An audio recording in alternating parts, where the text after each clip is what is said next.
White বৰ্ডত যোনটো তুমি ইকুৱেশ্যন দেখিছা, learn into revision into practice equal to success, এটাও জিৰ' হৈ যায়, এই গোটেইটো জিৰ' হৈছে। 8 ঘণ্টা 10 ঘণ্টা বা 12 ঘণ্টা তুমি পঢ়ি আছা, তেতিয়াহ'লে মোৰ এই কুৱেশ্যনটোৰ আনচাৰ একদম অনেষ্টলি দি দিয়া। যদি হাৰ্ড ৱৰ্কেই গেৰেণ্টি কৰে চাকৰি, তেতিয়াহ'লে বহুত ষ্টুডেণ্ট আনএমপ্লয়ড কিয় হৈ আছে। আৰু যিহেতু গুৱাহাটী হাইকোৰ্ট জুনিয়ৰ এডমিনিষ্ট্ৰেটিভ এছিষ্টেণ্টৰ পৰীক্ষালৈ অকল 1 মাহ বাকী আছে, আজি অকল এটা চাইণ্টিফিক প্লেনৰ বিষয়েহে ডিছকাছ কৰিম। আৰু চিন্তা নকৰিবা, মই 24 ঘণ্টা পঢ়িবলৈ নকওঁ, তোমাক 4 ঘণ্টাই পঢ়িব ক'ম, কিন্তু সেই 4 ঘণ্টা একদম ব্ৰুটেলি ফ'কাছড হয়। বহুত ষ্টুডেণ্টছ এই লাষ্ট মাহতে চাকৰিৰ সেই কম্পিটিশ্যনৰ পৰা আঁতৰি যায়। তাৰ কাৰণটো হ'ল অকল পঢ়াতহে ধ্যান দিলে, ৰিভিজন আৰু প্ৰেক্টিচৰ ওপৰত ধ্যান নিদিলে। আৰু ছেকেণ্ড কাৰণটো হ'ল বেছিভাগ ষ্টুডেণ্টে নিজৰ পঢ়া এফৰ্টটো হিচাপ কৰে এজ পাৰ আৱাৰ্ছ, ঘণ্টা হিচাপে, ফ'কাছ হিচাপে নকৰে। আৰু 3 নম্বৰ কাৰণটো হ'ল মেজৰিটিয়ে আমি বিশ্বাস কৰোঁ যে বেছি পঢ়িলে বেছি মাৰ্কছ পাই যাম। যোনটো মই চাইণ্টিফিক প্লেনৰ কথা ক'লো, সেই চাইণ্টিফিক প্লেনটো বহুত এটা ব্ৰুটেল প্লেন। তোমাৰ মাইণ্ডত একদম টেটু নিচিনাকে তুমি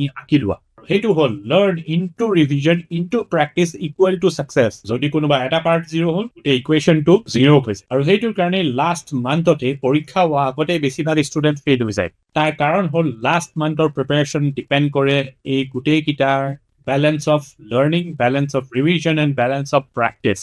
কিন্তু যদি তুমি ভাবিছা এই বেলেঞ্চটো কৰা ইজি হয়, এতিয়াহে চবচে আনকমফৰ্টেবল ট্ৰুথটো গম পাবা। আৰু এই আনকমফৰ্টেবল ট্ৰুথ হয় 4 hours of brutal focus. 4 hours of brutal focus তুমি ডিভাইড কৰা 4টা ছেশ্যনত 50 minutes session with 10 minutes break. কিন্তু মনত থবা যে সেই 50 মিনিটছত তোমাৰ ওচৰত না ফোনটো থাকিব লাগিব, না তোমাৰ মনটো গাৰ্লফ্ৰেণ্ডৰ ওচৰত যাব লাগিব, আৰু না বাহিৰত যদি কোনোবা ক্ৰিকেট খেলি আছে তাল। 4 ঘণ্টা এনাফ হয় তোমাৰ ব্ৰেইনটো একদম অপটিমাইজ উইথ ইনফৰমেশ্যন প্ৰচেছ কৰা। তাতকে বেছি যদি তাক ফ'ৰ্চ কৰা, সি ইনফৰমেশ্যন প্ৰচেছ নকৰে, সি ইনফৰমেশ্যন লিক কৰে। আৰু সেইটোৱে কাৰণ হ'ল বহুত ষ্টুডেণ্টৰ বাৰ্ণ আউট হোৱা। বাৰ্ণ আউট বেছি পঢ়িলে নহয়, ভুলকেহে পঢ়িলে। আৰু এই 4টা ছেশ্যনত তোমাৰ যোনকেইটা 4 টপিকছ আছে, general English, Indian polity and general studies, computer knowledge and aptitude আৰু অসমীয়া, এইকেইটা ওপৰত ভাগ কৰি দিয়া। একো মাল্টিটাস্ক নকৰিবা। ইনষ্টাগ্ৰামত তোমাৰ ইনস্পিৰেশ্যনৰ কাৰণে আৰু তাৰ শ্বৰ্ট ট্ৰিক বিচাৰি ইনষ্টাগ্ৰাম ৰিলছ স্ক্ৰল নকৰিবা। নিজৰ ফেক প্ৰডাক্টিভিটি দেখাবলৈ ষ্টেটাছ নলগা। আৰু সেই 50 মিনিট অফ ব্ৰুটেল ফ'কাছত নিজৰ ডিষ্ট্ৰেকশ্যন চিষ্টেমখিনি আলমিৰাত ভৰাই দিবা। মানে নিজৰ ফোনটো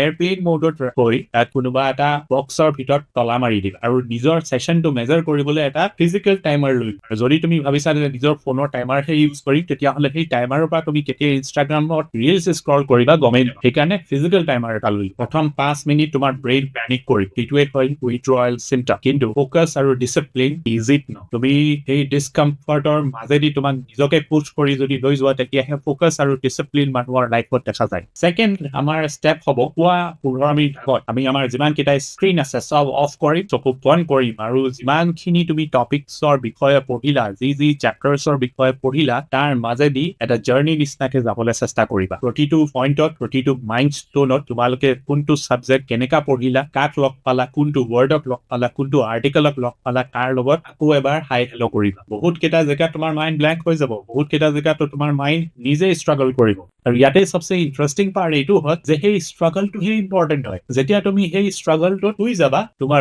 ব্ৰেইনে নিজেই সেইখিনি কানেক্ট কৰি ল'ব।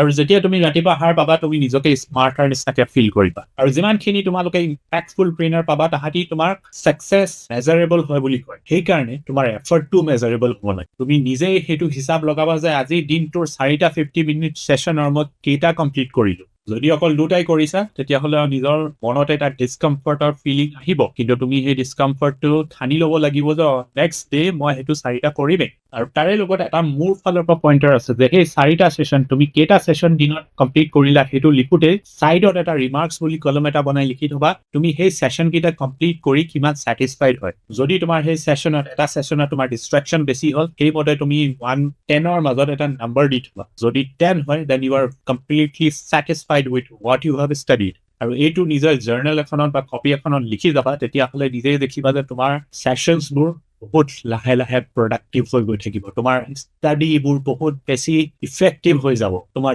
টাইম মেনেজমেণ্ট স্কিলছ একেবাৰে ক'ৰবাত পাই যাব। Because success in the modern world and success in the competitive world does not depend on your marks or your intelligence. It depends on how you manage time. অন্তিম মাহটোত তুমি কিমান বেছি পঢ়িব পাৰিছা সেইটো ওপৰত ডিপেণ্ড নকৰে the last month before the exam is not about working harder it is about removing your excuses সেইকাৰণে নিজে ডিচাইড কৰি লোৱা যে 4 ঘণ্টা ব্ৰুটেলি ফ'কাছড হৈ পঢ়ি এই বছৰে চাকৰি ল'বা 10 ঘণ্টা তুমি মানুহক দেখাবলৈ পঢ়িবা আৰু অহা বছৰ আকৌ চাকৰি এপ্লাই কৰিবা এনেকৈ যদি তোমালোকক চাইণ্টিফিক প্লানত বেছড এটা মটিভেশ্যন প্লান লাগে কমেণ্টত লিখি দিবা so' see you in the next video'